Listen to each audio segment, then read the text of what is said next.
Hey guys, welcome to another episode of the Mind Muscle Connection podcast. Today is a solo episode, and I have a recent review I want to go over on muscle growth and what is the actual cause of muscle growth. Because I feel if we can understand what's going on there, we will help us decide how we're going to train better for muscle growth. Before I do that, though, I just want to go over my body recomp checklist. So in this checklist, I go over the two types of body recomp, what it is, how to do it, again, the two different types, and why it's important to focus on body comp over just scale weight, and then 10 things that you need for body recomp. And obviously, building muscle is in there. And so, if you want to learn more or have a better understanding of some of the things I talk about here, definitely go and grab that. The link to that is in the show notes. And again, it's completely free. So, go check it out. And let me know how it is and if you have any questions on it. With that out of the way, let's dive into today's topic. So I want to go over what actually builds muscle and maybe what doesn't actually matter as much. Again, as I said, this can really help you inform your choices when it comes to building muscle. So this new review looked at what really drives muscle growth and what doesn't. It's the title of the paper is Load-Induced Human Skeletal Muscle Hypertrophy: Mechanisms, Myths, and Misconceptions by Derek Van Every, in the journal Sport and Health Science of 2020. And so they found that the main stimulus for hypertrophy is mechanical tension, right? And this can be best described as it happens when you challenge the muscle with enough effort and progressive training over time. Okay, so again, it's really the mechanical tension is the force your muscle fibers experience when they produce resist load through a certain range of motion and especially under challenging effort, right? So it's a combination of the external load that you use and the internal strain your muscle feels as it works hard there, right? And so this is the body's like primary growth stimulants. If tension is high and applied consistently over time, muscle growth happens, right? Regardless of the rep range, tempo style, or equipment used. So as long as we can do that to the muscle, you're going to send that stimulus to build muscle, right? However, there's a few things that we do need to do, obviously, within that, right? So one of the things we talked about was it being challenging. You can't just go in and just lift and it not be challenging. Like you do have to challenge the muscle. And then it does need to be through a meaningful range of motion, right? Not that you necessarily need to have the deepest stretch or just doing, say, we're missing out on the toughest part of the range of motion, our muscle growth stimulus is going to be limited there, right? So we also need to make sure that we're putting it through the range of motion that it needs to go through as well, too. And I think it's going to look a little bit different on each exercise and what it is. And again, the resistance profile of the exercise and everything like that. But again, it's really your fibers sensing that tension. And then that signal tells your body, we need to get stronger and build more tissue so we can handle this again. And so again, that's where the concept of progressive overload comes in, because if it's not challenging the muscle, then the muscle is going to be like, hey, we don't really need to build more muscle. And I think that's a key understanding too, is the body really does not want to continue to add more and more muscle. It's only going to want to add muscle for what it senses it needs it for. So the moment you stop overloading and you stop pushing and you stop resistance training, the body is going to be like, okay, we don't need this. And that's even more of the case if you're under energy restriction, then it's going to be even more likely to not want to keep what you have and use it for energy, because it is energy costly to build and maintain. And the body is, we can use, if we don't have a reason to, we can use this energy elsewhere. So it's, hey, it's going to start to use the energy elsewhere. And then it could also use muscle as energy as well too, especially if you're in the energy deficit there. So we do need to be careful with that. So that's where, again, the concept of progressive overload comes in. But in saying this, with this study, so we know that mechanical tension is really the main stimulus for muscle growth. Now, there's some other things that still need to happen for that process to go through and to actually work out. And we'll talk about that in a minute. But really what this is telling us is that these popular ideas like hormone spikes, there's that myth for a while where it's, hey, you need to do squats. What's the best arm exercise? Do squats because it's going to increase your testosterone and it's going to cause you to build more muscle. Yeah, while you may see these small hormonal spikes post-workout, they don't meaningfully do anything from a muscle building standpoint, right? While testosterone can obviously help with lean body mass and building lean body mass, you take women, for example, they do have testosterone, but not as much, but they can still build muscle, right? So it's not that testosterone is this end all be all from a muscle building standpoint there. So again, these kind of, anything that's going to say, hey, this is going to spike your testosterone by this amount post workout, again, that's not going to lead to any meaningful increases in testosterone, and nor does that increase in testosterone necessarily mean that's going to lead to more muscle growth anyways. But this also has popular ideas like the pump. Another thing where it's like, hey, you just need to just go train for the pump, and that's going to be something that's going to build muscle, right? And again, in the research, that doesn't meaningfully show up as more muscle growth, right? Like you still need that mechanical tension, and the pump, just chasing the pump itself, like you can get the pump through not necessarily like progressively overloading and things like that. Like you could just do certain things to help get a pump, and that isn't, again, you can be training, say, in the 15 to 20 rep range, super far away from failure. You may get a pump from doing that, but that isn't necessarily going to lead to more muscle growth. You could also do things, or at least the best muscle growth, right? That may provide some mechanical tension, but we need to make sure we provide the right amount there. You could also increase your pump by having maybe a little bit more carbohydrates before your workout. You could increase the pump by having like more salt and sodium before your workout. Certain products can help with like blood flow and can help with the pump. And again, these things indirectly can help with muscle growth, but as a direct, it's not going to be a direct thing towards building muscle. So again, and then same thing with the metabolite buildup. So that burning feeling, that fatigue, again, that's not by itself going to build muscle. They don't have strong evidence behind them as direct drivers. Again, it's still going to come down to that mechanical tension. And then you could even lump soreness and DOMS into this as well too. That itself is not something that we should be aiming for to build muscle. Now, I'm saying this, in some cases, things like the pump, metabolite buildup, some soreness may be byproducts of training hard. So it could be something that is going to, like, hey, when you do push yourself, like that is, again, you could have a little bit of a pump. You could have a little bit of that metabolite buildup where you have that burning feeling and fatigue, and you may be sore a little bit, and that's not necessarily a bad thing, right? It could be a byproduct. Now, but the issue is when you really just try to push the pump and that burning feeling, and that's the only thing you go for. That's where we can run into some potential issues there because we may be missing out on really providing as much of a stimulus as we could be. And then again, soreness, same thing there. We could just chase soreness by doing things in the super lengthened position, like something like an RDL. You just spend a lot of time in that super lengthened position. Again, things like that can just lead to soreness. You could increase your volume by a ton from one week to the next. You could do a new exercise, right? These are all things that will increase soreness, but that doesn't necessarily mean that you're going to build muscle. But as I said, some of these things will indirectly lead to, could be byproducts of building more muscle. So then they went over the concept of sarcoplasmic hypertrophy. So this is basically like the muscle filling up some extra space with things like fluid, carbs, or other non-contractile stuff. And so this can make your muscle look fuller, but it doesn't necessarily add meaningful strength in muscle, right? Again, this may occur and it may help a little bit with muscle growth, but it plays a small or uncertain role compared to actual myofibrillar growth, which is, think of that as adding more building blocks to the actual muscle, right? And again, I think this comes back to the pump. And anytime you see that short-term increase in muscle growth, again, whether it's like, hey, you did high training volumes and you're just like a little bit puffier, your muscles just feel a little bit fuller. Again, that likely is like not a bad thing, but that's not necessarily going to be the thing that leads to long-term muscle. Again, it's really going to be that the building blocks there, which is just going to be a bit slower to notice. My kind of view of this is where, for me, when I would train with super high volumes and train all the time, like you would just have that little bit more of a kind of puffy feeling. Again, maybe it was like just a little bit of that pump. Again, all these things, that more sarcoplasmic hypertrophy.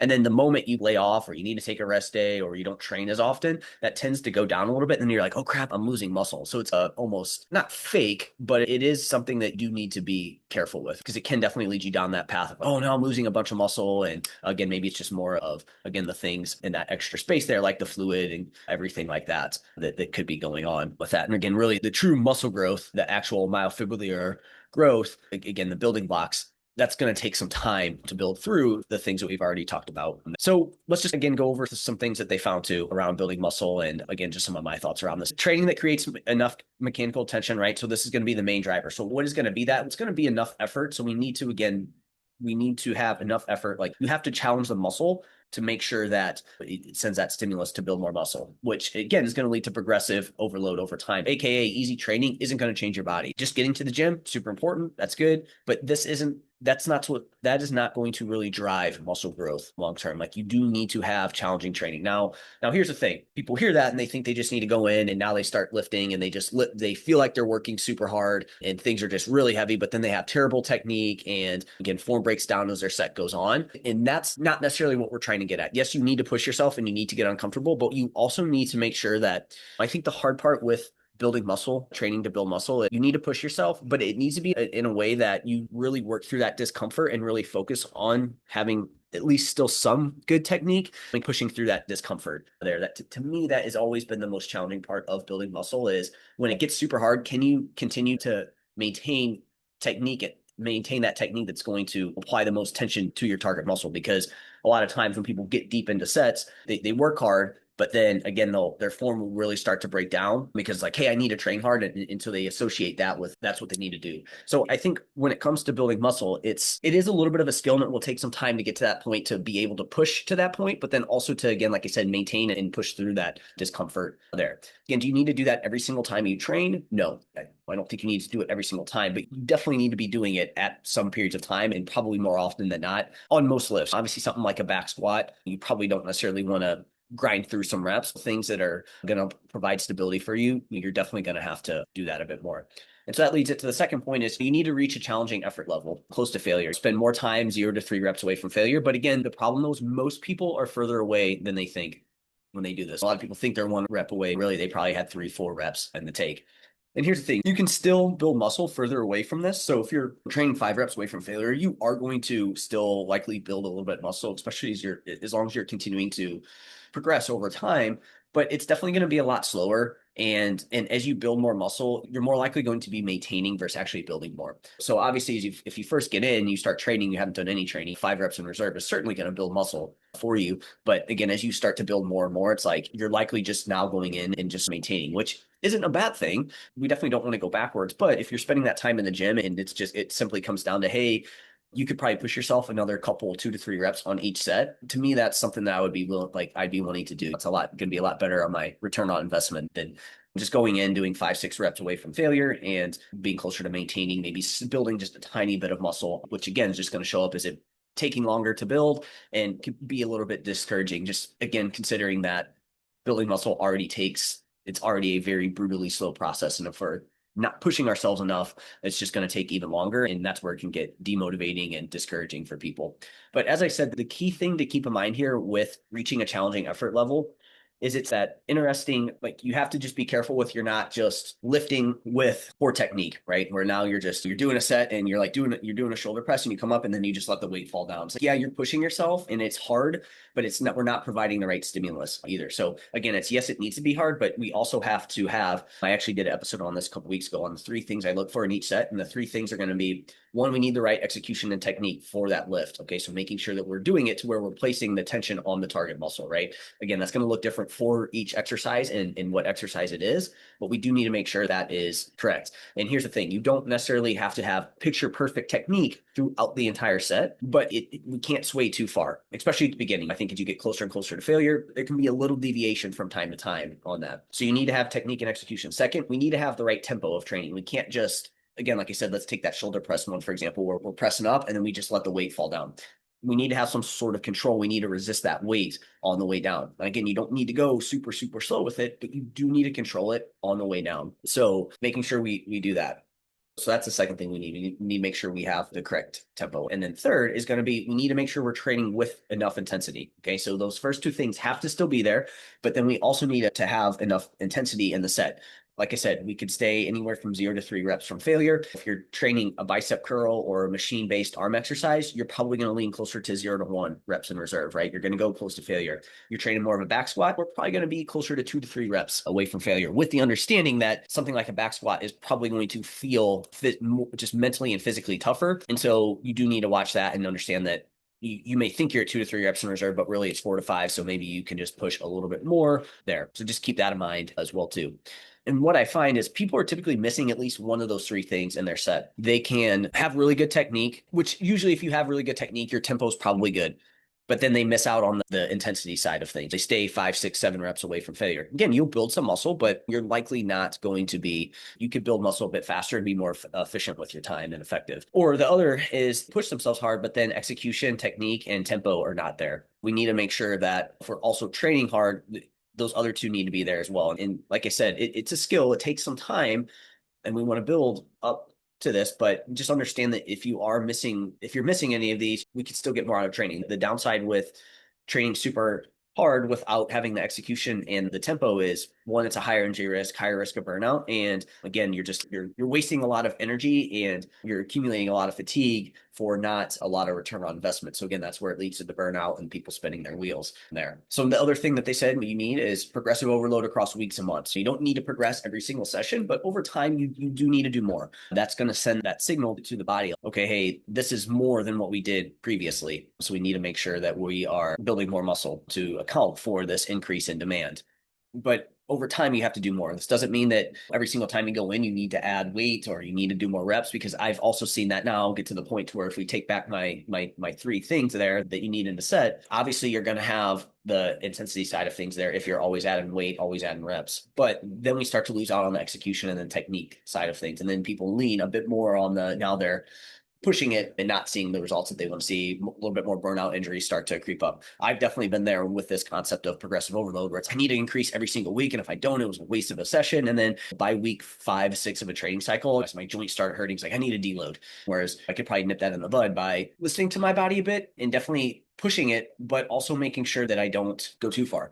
But again, the same thing starts to show up here. I feel like we have two kind of camps, not camps, but people will fall on either side of this, where you need to really push them and you need to push yourself to have more progressive overload in your training, to push yourself to add more reps, add more weight. Like a lot of people need to focus on that. They need to have the logbook and they need to push themselves to do that. But then you have the people on the other side where and this is typically going to be the person that's into fitness, right? It's like they feel like they need to be progressing all the time. They're very hard on themselves. They have to feel super beat up when they train. They're going to be the ones that are going to push way more on always like trying to beat the logbook. And then now they're going to lose out on the execution and the technique side of things there. So it does depend on the person and where they're at and, how their unique makeup and what they've done in the past and where they're at. So again, when I'm looking at a client here, they're going to be on one of those sides where a lot like I've had people where it's like, hey, you need to just now push yourself and you need to freaking start adding some weight or some reps here. On the flip side, I've had some people where it's like, hey, we need to back off a little bit. You work hard, but now we need to back off and we probably need to focus on execution and technique just a bit more there. So the other thing that you need to have when it comes to building muscle is you do need to do enough volume. So you do need to do enough weekly volume. I think a good starting point is about 5 to 12 sets per week per muscle group.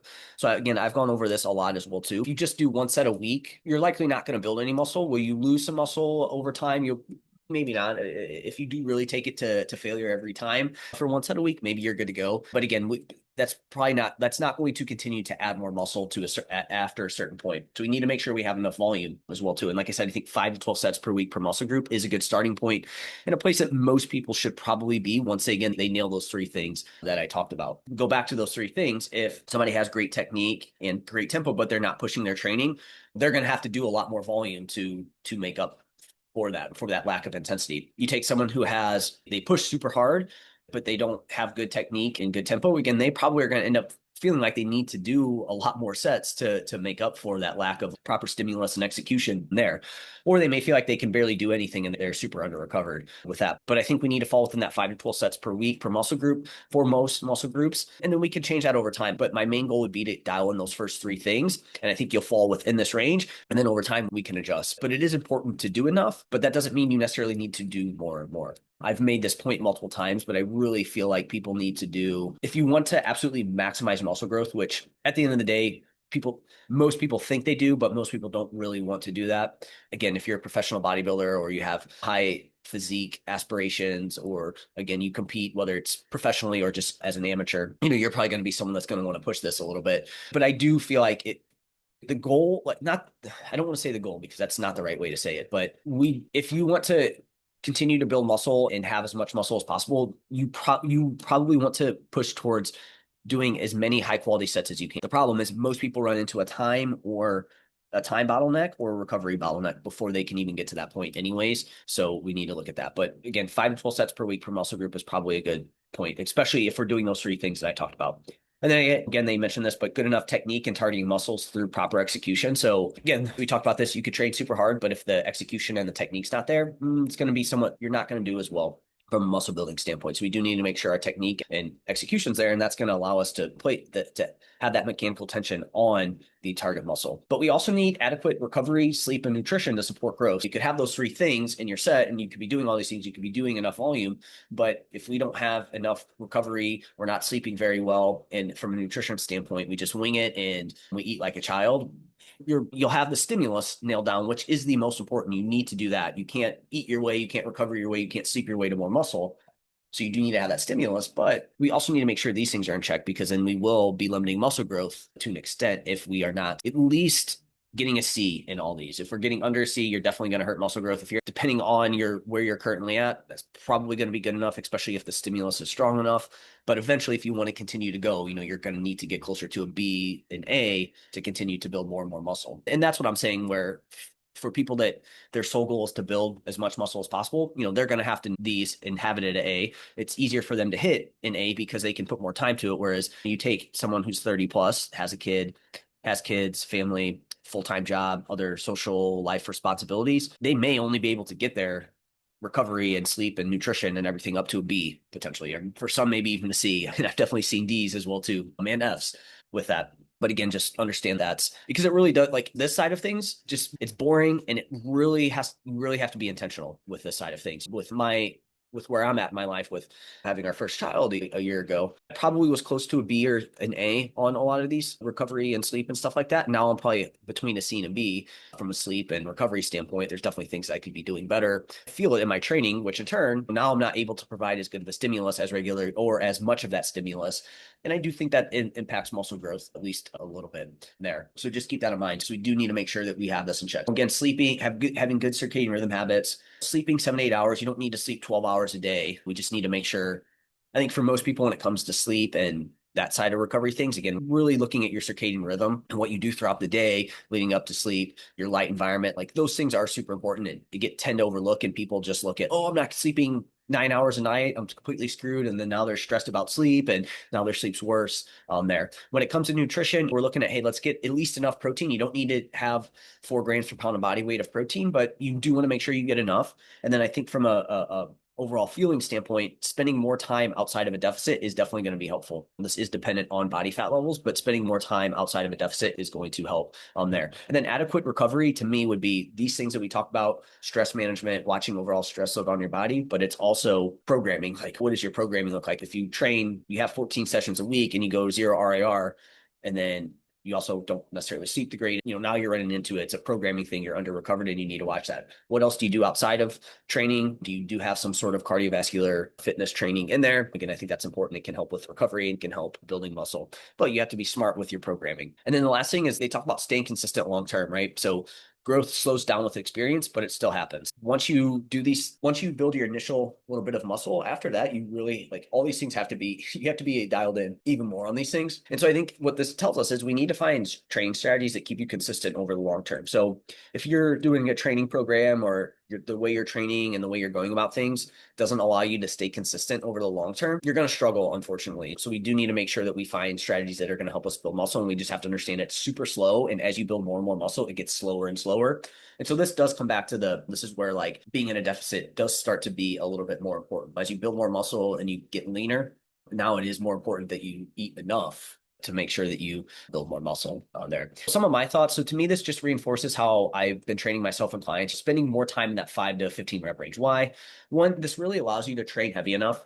And again, it helps from a mechanical tension standpoint. We also know that higher reps, and when we train with higher reps, you do need to use slightly lighter weight. It can make it tougher to get closer to failure, but it's more important to get closer to failure in higher rep ranges. Just because, again, you tap out from a cardiovascular perspective, or again, it just, like, the burn's super high and it just gets hard it can get boring, and it can be tough to continue to just push closer and closer to failure. And so like, you're doing high rep, like, you're doing a lot of reps, and you are getting that burn. You're probably getting a pump, but we're likely not getting as close to failure as we need to, because it is also tougher to do as you get to these higher reps, but it becomes more important to get closer to failure. Okay. So that tells me that 5 to 15 rep range is likely going to be the sweet spot. I think we could even make that sweet spot even more dialed in, of probably closer to 5 to 12, 5 to 10 rep range, 6 to 10 rep range, maybe, if we want to get even more sweeter with that spot of 6 to 10 reps, 6 to 12, probably. Just, I would hate to say it that. So we come back to what people initially would say about that 6 to 12 rep range is probably a good one. So you probably want to spend more of your time there. And the other cool thing with that rep range is you don't necessarily need to get as close to failure. You could probably have a rep or two in the tank, and and that's going to be enough of a stimulus to build muscle in that, say, 6 to 10 rep range, which is awesome there. I think this just is really more rationale why we want to spend more time that 5 to 15 and probably even tighten that range to 6 to 12 and making sure we get 0 to 3 reps from failure most of the time. And so you don't need to feel beat up. You don't have to have the pump or you don't have to feel a burn to build muscle. And you don't also need to be sore. I know that for a lot of people, this is a thing that kind of like when it comes to when they start programming with me and they do my, oh, I'm not sore. I'm not getting sore. I feel like I'm not doing enough. And I think that's okay. As long as you're progressing each week and you're getting stronger, that is what we want. We're obviously looking at your technique and execution and everything like that. That's what we want. You don't need to be sore to build muscle. We could get you super sore, but that isn't necessarily going to be the thing that drives muscle growth there. So again, I think as more and more comes out, there's probably some cases where, training higher than this could definitely be a benefit. But I think if you're struggling with muscle growth, you need to look at these things and make sure you're doing them there. So hopefully this was helpful and gave you some more insight. And again, it just dispelled the myth of, okay, so when you go in and train, like just because you're working hard, your heart rate's high, you got the burn, you're sore, that doesn't necessarily mean you're building muscle. And again, you may not be building muscle, even though it feels hard there. So hope this was helpful. If you guys have any questions on it, let me know. Give me a follow on Instagram, Jeff, HOEHN_. That's where I'm most active. And if you have questions on this, you can just reach out to me. And then if you found this podcast be helpful in any way, if you could leave a rating and review, and that will help more people find it. Appreciate you guys, and I'll talk to you soon.